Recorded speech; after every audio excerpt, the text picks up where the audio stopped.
Good morning.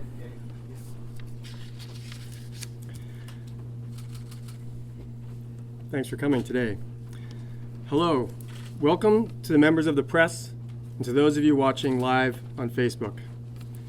My name is David Zuckerman, and I'm here to officially announce that I'm running to be the next governor of Vermont. I've been serving Vermonters and the state I love for more than 2 decades, including the last 3 as your lieutenant governor. This has been a great honor. I've met thousands of wonderful people from all corners of the state with diverse backgrounds and opinions. The issues they raise and the challenges we face are the reasons I'm running. This was not an easy decision. I'm a small business owner and a farmer. My wife has health challenges, and we have a teen at home. My family is incredibly important to me. Though a privilege, public service requires dedication, time, and energy, so I had to weigh many factors.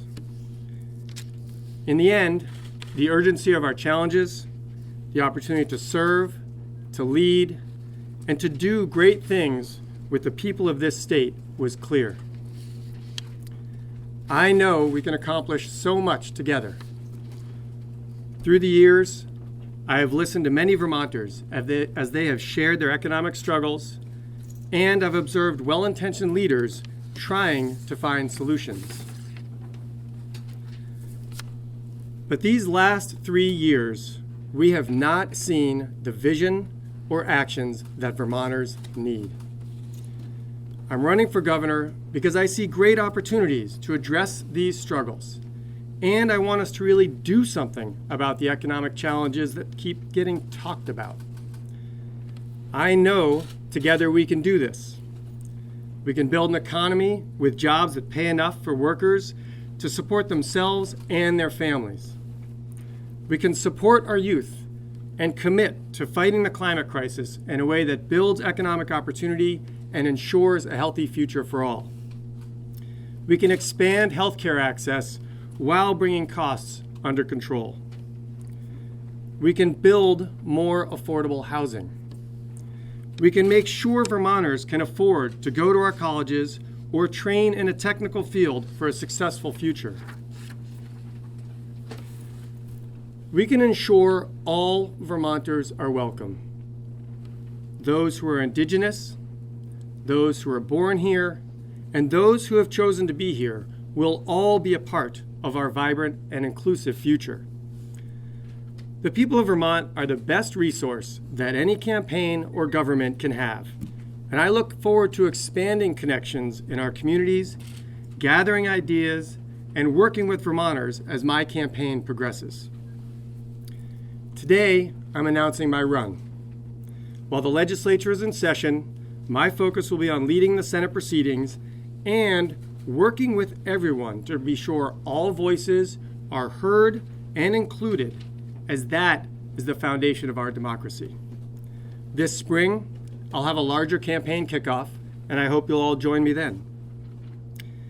After the legislative session, I look forward to a vigorous campaign full of debates, events, and respectful discussions with Vermonters regarding their ideas, visions for the future of our great state. I want to thank my family. And I want to thank all Vermonters, all of you who have supported me through the years and who encouraged me to run. You can visit my website, zuckerman4vt.com, to stay connected. And I hope you'll join me in this campaign. And I look forward to working with you as your next governor. Thank you. Thank you all for coming. So David's going to take questions for a few minutes, and then he'll be available for a little bit if people want to try and get a one-on-one word with him. What's the size of your campaign staff at this point? We've got 2 on staff, and as the spring progresses, we'll be adding more. So what's missing? You said last 3 years you haven't seen the vision, you haven't seen the action. Specifically, what's missing? Well, on action, there's a number of things. There's a lot of discussion about affordability, but raise the minimum wage by 50 cents or more an hour would put $1,000 a year into working Vermonters' pockets, making this state more affordable. 80,000 Vermonters would be impacted by a raise in the minimum wage over the next few years. Were we to do that? But we haven't seen that vision and leadership. On the climate crisis, the governor had a commission. I think they put out over 54 recommendations, and we've seen very few of those get taken up by this administration and presented in a way to move us forward in tackling this climate crisis, which is severely affecting our farmers, our tourism industry, the maple industry, and much of what we love in Vermont.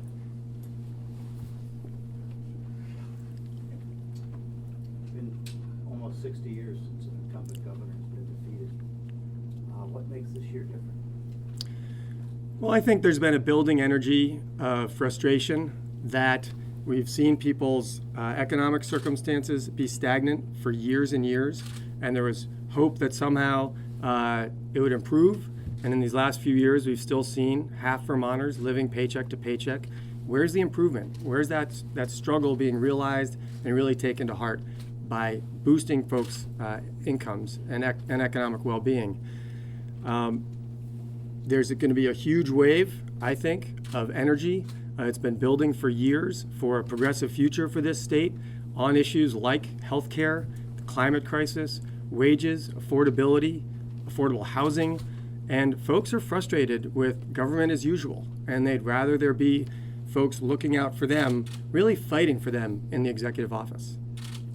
You've talked about, in the past, about a wealth tax. Senator Polina has proposed a wealth tax specifically for climate. Is that going to be part of your agenda going forward? Well, for those who remember, we had a Republican governor back in the 90s who, when vulnerable people were struggling and the economy wasn't working for them, he put in a temporary surcharge on top income folks in Vermont. I think we can do that again. We can ask our wealthiest Vermonters whether they believe that we should invest in Vermont's economic future, invest in affordable housing, invest in weatherizing working people's homes so that they have more money in their pocket to live day to day, invest in public transportation, invest in expanding broadband to more corners of the state so we can create an economic opportunity to keep and attract young people to this state. I think when we talk about it as an investment in our economic future, that wealthy Vermonters will be ready to contribute to that for a few years to really set us on a path for a prosperous future. Do you have a specific, income threshold, time period, amount in mind? Well, we'll be rolling out a lot of different platforms and positions. I think the concept is clear, but we'll be putting out more specifics as the campaign rolls on. Partly this announcement today was to make it clear that I'm running, but also to then let us turn our focus not on everybody who's running for office, but on the work that's got to get done in this legislative session. Why do you think you're better positioned to be the governor than Rebecca Holcomb?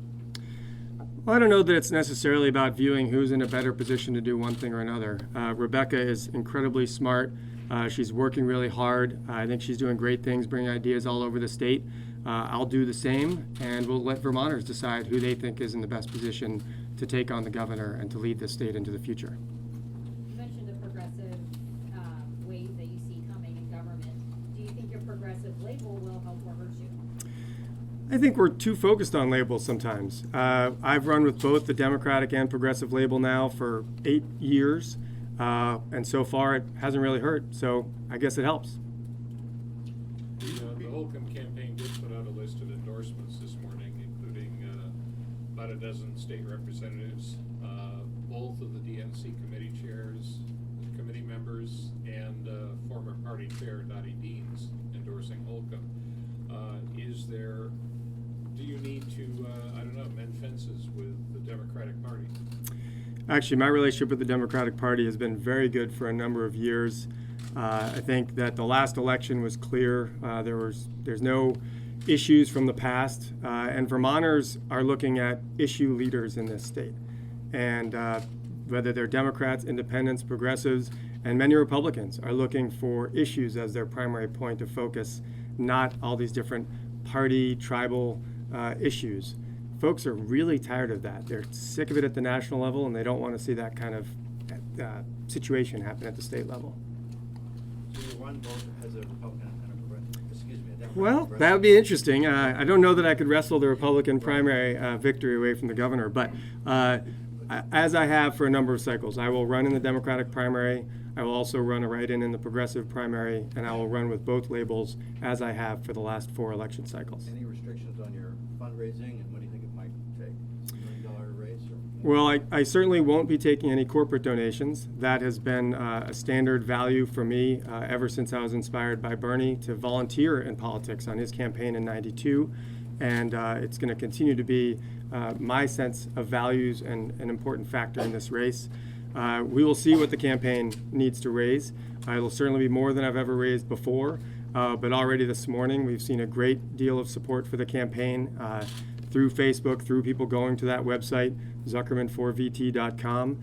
And I look forward to the support that's out there. I've gotten great encouragement just even in the last few days since this cat got out of the bag maybe last week. What about PAC money? Would you take PAC money?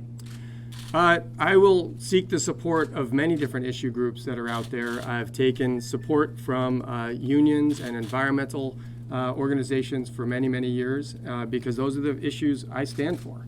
I certainly won't be taking any money from PACs that are based around issues that I don't agree with.